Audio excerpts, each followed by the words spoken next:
কোনো সন্তান নেই, কোনো সন্তানাদি নেই। তো ব্রাহ্মণী কোনো সন্তানাদি নেই দেখে অন্তর্যামী ভগবান জানেন ব্রাহ্মণীর মনে বড় বাসনা, আমি কোনোদিন মা ডাক শুনি নাই, মনে মনে একটা দুঃখ, আমি কোনোদিন মা ডাক শুনি নাই, আমার কোনো সন্তান নেই। এই কথা অন্তর্যামী ভগবান বুঝতে পেরে ব্রাহ্মণীকে আশীর্বাদ দিলেন, বরদান করলেন, যাও এমন ভক্তি যার থাকে সেই তো আমার মা হতে পারে। তাই তোমাকে আশীর্বাদ দিলাম, তুমি জন্মে জন্মে মা হইও, জন্মে জন্মে মা হইও, তুমি জন্মে জন্মে আমার মা হইও, তুমি জন্মে জন্মে আমার মা হইও, তুমি মা হইয়া আমায় সুখে নিও, জন্মে জন্মে মা হইও, তুমি মা হইয়া আমায় কোলে নিও গো, জন্মে জন্মে।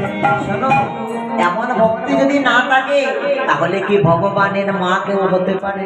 তাই ভগবান আশীর্বাদ করলেন, তুমি জন্মে জন্মে আমার মা হয়ে।